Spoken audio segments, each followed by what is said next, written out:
నమస్తే, welcome to Telugu Rajyam. నేను Siri. AP deputy CM Pawan Kalyan గారు అయితే విస్తృత స్థాయిలో పార్టీ శ్రేణులతోనైతే మీటింగ్ పెట్టడం జరిగింది. అందులో ప్రభుత్వ పాలన గురించి మాట్లాడడం జరిగింది. సో ఇలా మాట్లాడారంటే మరి ముందు ఎలా ఉండబోతుంది ఏంటనేది మనకు వివరించడానికి మనతో పాటు ఉన్నారు ప్రముఖ రాజకీయ విశ్లేషకులు భరద్వాజ్ గారు. నమస్కారం సార్. నమస్తే సార్, ఇప్పుడు చూసుకున్నట్టయితే జనసేన అధినాయకుడు పవన్ కళ్యాణ్ గారు విస్తృత స్థాయిలో మీటింగ్ అయితే అరేంజ్ చేశారు. ఆ మీటింగ్లో ఏంటంటే ప్రభుత్వ పాలన గురించి మాట్లాడడం జరిగింది. అంటే ప్రభుత్వంలో ఉంది వాళ్ళే కదా, కూటమిలో ఉంది వాళ్ళే. అండ్ ఇలా మాట్లాడాలంటే దీన్ని ఎలా చూడాలి సార్? అంటే రాష్ట్రంలో లా అండ్ ఆర్డర్ బాలేదు అనే దాని మీద ఎక్కువ కేంద్రీకరణ చేశాడు ఆయన. అలాగే ప్రభుత్వం మరింత దృఢంగా వ్యవహరించాలి అని చెప్పి ఒక పిలుపునిచ్చాడు. ఇచ్చి చాలా సమస్యలు పెండింగ్ అయిపోతున్నాయి, మనం ప్రజలకి అంటే కక్ష సాధింపు చర్యలు వద్దు, దానికోసం మనం లేం, ప్రజలకి మంచి పరిపాలన అందించడం కోసం ఉన్నాం అనేది ప్రధానంగా చెప్పాడు ఆయన. చెప్పి పోలీసులు కూడా మరింత పటిష్టంగా వ్యవహరించాలి, అంటే ప్రజల రక్షణ కోసం.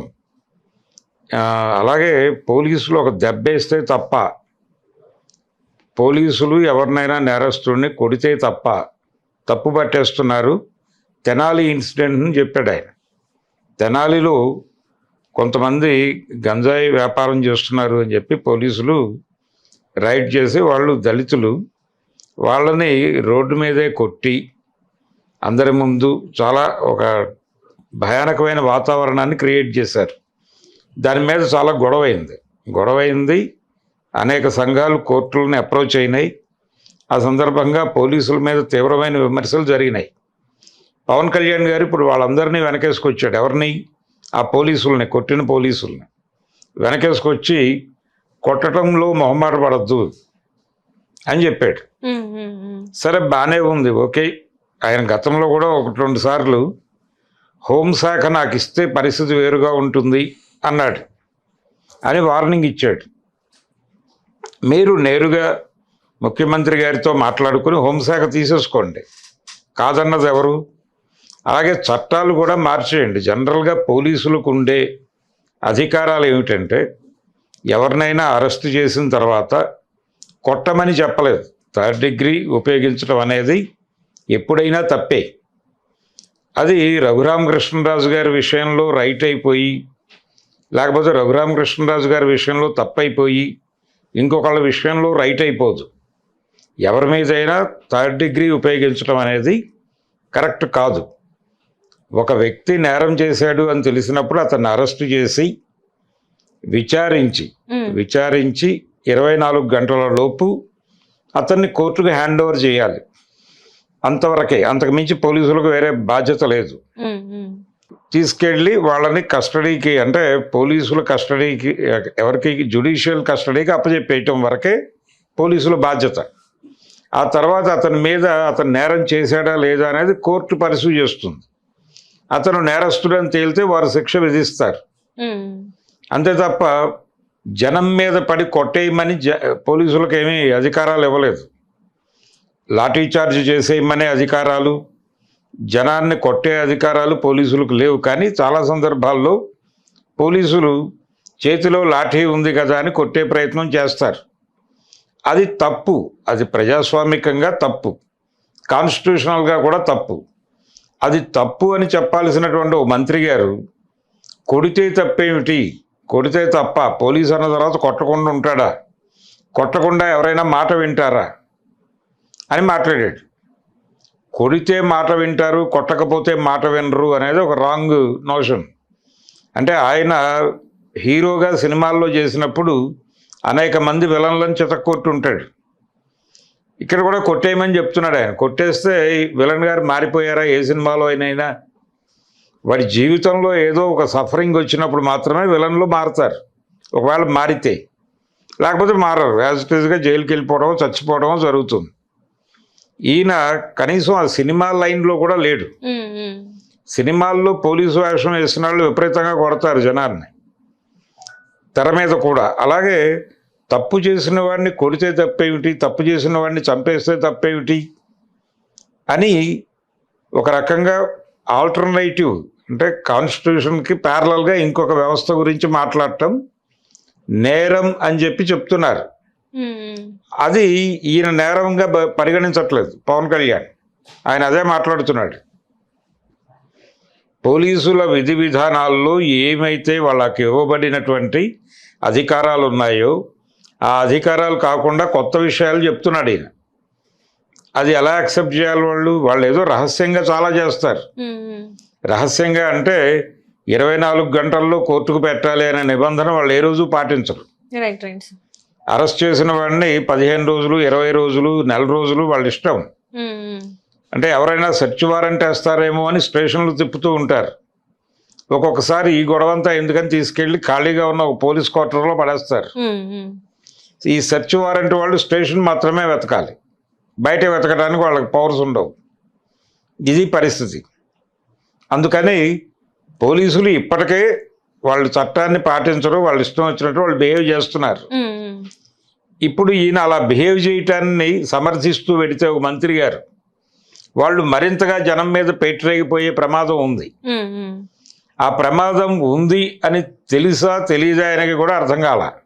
అలా మాట్లాడుకుంటూ వెళ్ళిపోయాడు ఆయన. లా అండ్ ఆర్డర్ గురించి మాట్లాడాడు, ఇతర విషయాలు మాట్లాడాడు. అలాగే ప్రభుత్వానికి, ముఖ్యమంత్రి గారికి చాలా ఐ ఓపెనింగ్ విషయాలు చాలా చెప్పాడు ఆయన. కళ్ళు తెరిపిడి పడే విషయాలు చాలా నేర్పే ప్రయత్నం చేశాడు. ఎందుకు పవన్ కళ్యాణ్ ఇంత కష్టపడ్డాడు? తన కార్యకర్తలని అభినందించడం, తన పార్టీ కార్యక్రమం గురించి, భవిష్యత్తులో తీసుకునే నిర్ణయాల గురించి, పదవులు దక్కిన వారందరికీ ఆ పదవులు బాధ్యతగా నిర్వహించండి అని చెప్పడం కోసం ఏర్పాటు చేసిన మీటింగ్ అది. అంటే పదవి బాధ్యత అని టైటిల్ పెట్టారు. ఆ పదవి బాధ్యత అవి రెండు చెప్పడం కోసం పెట్టి, మీరు లా అండ్ ఆర్డర్ గురించి, పోలీసులు బిహేవ్ చేయాల్సిన పద్ధతి గురించి, పోలీసులు యాటిట్యూడ్ గురించి ఇవన్నీ ఎందుకు మీకు?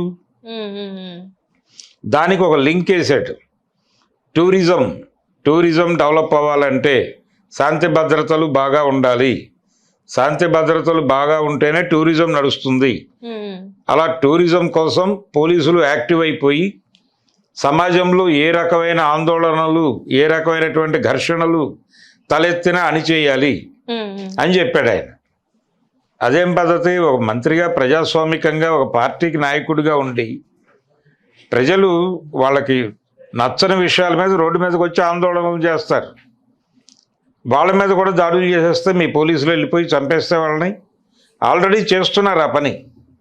మంత్రి గారు చెప్పారు కాబట్టి ఇంకొంచెం అగ్రెసివ్గా చేయాలేమో అనుకుని చేస్తే, అంటే ఇప్పటికే చూసుకున్నట్టయితే ఆయన నియోజకవర్గంలోనే చాలా వ్యతిరేకత వస్తుంది. ఆయన నియోజకవర్గంలోనే పిల్లల్లోనే కుల వివక్ష స్టార్ట్ అయిపోయింది. అంతకుముందు గ్రామ బహిష్కరణ చూసాము.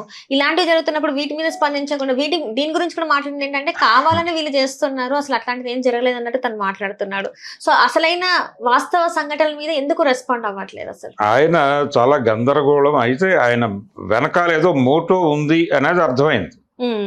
ఆయన పాలన గురించి, దాని గురించి ఎంతగా ఆందోళన పడుతూ మాట్లాడారంటే, అక్కడ ఒక ప్యారలల్ గా ఒక చర్చ జరుగుతోంది తెలుగుదేశం పార్టీలో. నాయకత్వ మార్పు, లోకేష్ కి అప్పచెప్పడం, లోకేష్ పట్టాభిషేకం అనే దాని మీద ఒక చర్చ జరుగుతోంది. ఆ సందర్భంగా ఈయన ప్రభుత్వము, పాలనా పద్ధతులు, దాని గురించి మాట్లాడటం, ప్రభుత్వంలో ఉండాల్సినటువంటి జవాబుదారీతనం గురించి మాట్లాడటం, ఇవన్నీ చూస్తే ఈయనకి కూడా ముఖ్యమంత్రి కావాలనే ఆశేదో ఉన్నట్టుగా కనిపిస్తోంది. సాధ్యమవుతుందంటారా సార్? అంటే సాధ్యం అవుతుందా అంటే ఆయనే చెప్పాడు 15 ఏళ్ళు ఉంటాం మనమని. అంటే ఈ 5 ఏళ్ళు వదిలిపెట్టేస్తే నెక్స్ట్ తానే సీఎం, తనని సీఎంగా ప్రకటిస్తారేమో అనే హోప్ ఉండొచ్చు ఆయనకి. అంటే వాళ్ళు లొకేషన్ ప్రమోట్ చేస్తున్నారు కానీ తనని తాను కూడా ప్రమోట్ చేసుకోవాలి కదా. తాను రేస్లో ఉన్నట్టుగా ప్రొజెక్ట్ చేసుకోగలగాలి. ఆ ప్రొజెక్షన్ చేశాడు ఆ మీటింగ్ లో అనేది అర్థమైంది. అంటే ఇక్కడ లోకేష్ ఆల్రెడీ వచ్చేసి తన వెనకాల బ్యాక్గ్రౌండ్ పెద్దది. అంటే 40 సంవత్సరాల పార్టీ చరిత్ర ఉంది లోకేష్ వెనకాల.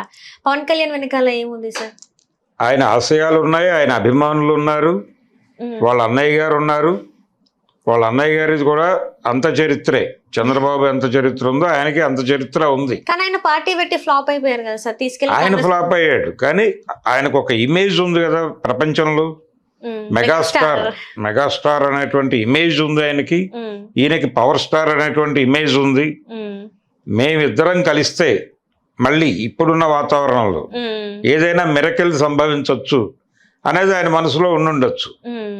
తమ శక్తికి, తమ అంటే జనాకర్షణ శక్తికి, తమకున్నటువంటి జనాకర్షణ శక్తికి నరేంద్ర మోడీ గారి ఆశీర్వాదం తోడైతే ముఖ్యమంత్రి అవడం పెద్ద కష్టమేం కాదు అనే అభిప్రాయం కూడా ఉండుండొచ్చు ఆయనకి.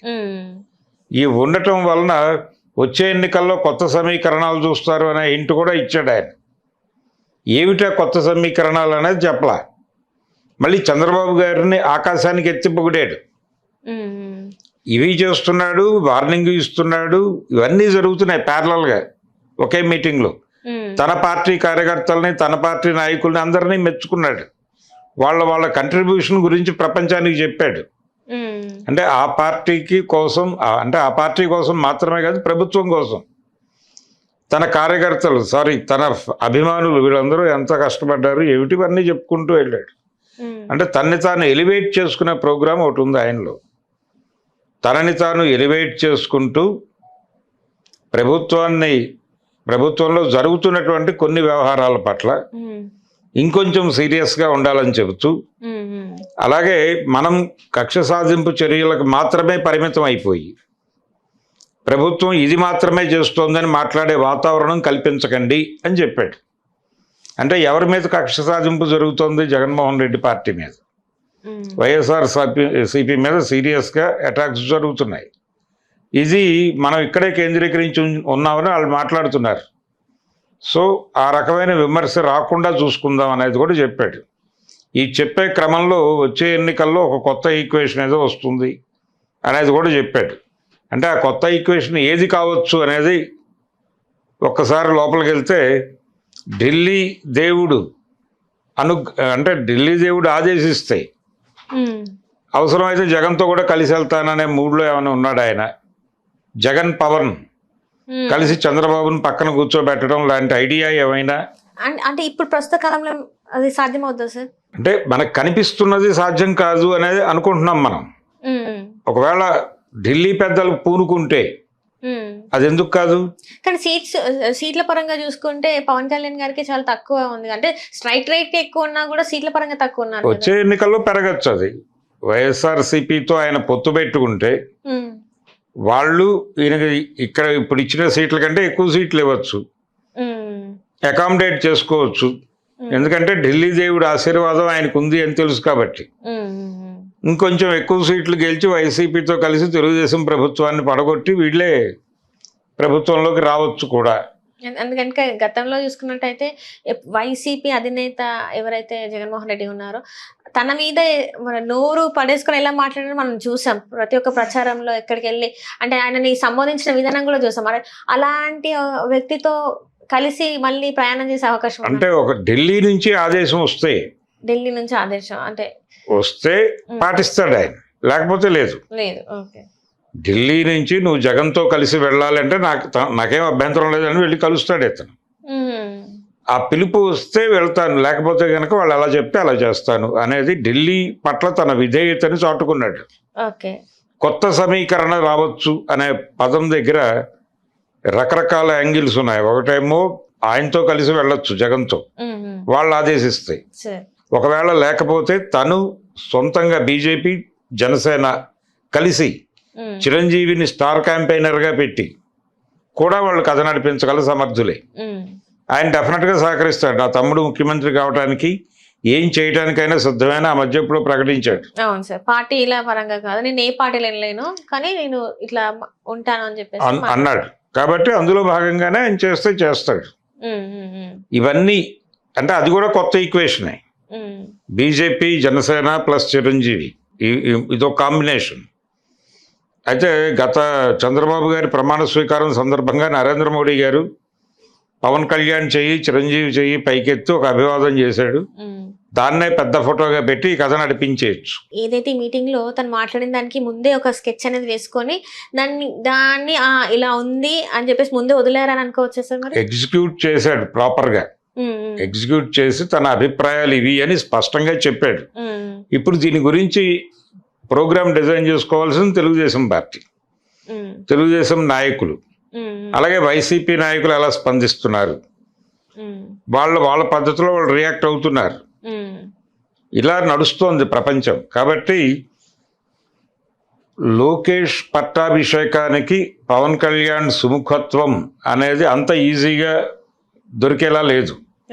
కొంచెం ఢిల్లీ పెద్దలు పూనుకుని ఆయన్ని పిలిచి ఆయనకి ఇంకేదైనా హామీలు ఇస్తే తప్ప ఆయన కన్విన్స్ అయ్యే మూడ్లో కూడా కనిపించట్లేదు.